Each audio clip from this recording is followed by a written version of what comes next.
Kana uchiona video rino ndokumbira kuti ungonyora mu comment section kuti rest in peace kuna munyaradzi chada ngachidye.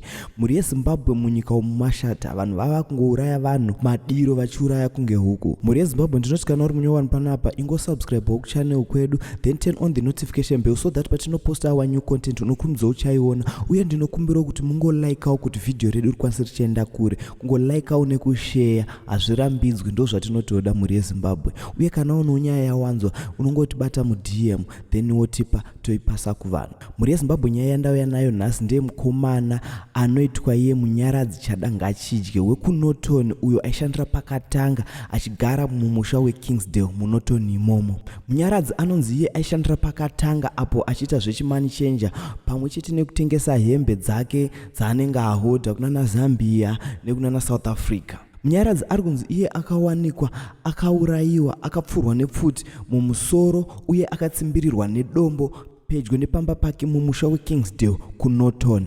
Chiri kunyanyoshamisa vanhu vazhinji panyaya yamunyaradzi ndechekuti hongu munyaradzi aurayiwa asi chikwama chake chine mari yake awanikwa ainacho chiri mumuhomwe uye mota yake yaishandisa yaiva nayo yawanikwa iri muna Zvimba Road. Chiitiko ichi chamunyaradzi chashamisa vazhinji uye chatyisa vazhinji kusanganisira mamani changers nekuti vanenge vakungotyawo kuti zvimwe ndivo vari panext vari patarget yekubatwa vachiurayiwa nekuti zviri kunzi izvo munyaradzi paakazourayiwa akanga apiwa round maskati acho emusi waaurayiwa. Chiri kuzonyanyoshamisa vanhu ndechekuti ko vanhu ava zvavakauraya munhu vakamusiya aine mari yake ingava iri nyaya yeyaakaurayirwa.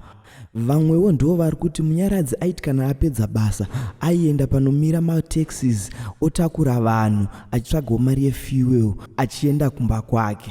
Inini pache zvangu ndakazvimiririra ndinoshaya kuziva kuti vanhu vanouraya vanhu vaya asi kumhuri dzavo hakuexiste ngozi here hamenoti vanenge vachifila sei kuti kana tauraya munhu uyu ane mhuri ane vana vachazochengetwa nani nekuti zviri kunzizwa munyaradzi asiya vana about 4 vese vana ava vachiri kuprimary saka vana vokura vari nherera here nekuda kwemumwe munhu auraya uko hatifunge kuti kunganzi kungave kutonga kwaMwari wekuti vanongoti aiwa indako kutora mwanangu asi kutoti kugumisirwa upenyu nemumwe munhuwo zvake ane mwoyo yakaoma.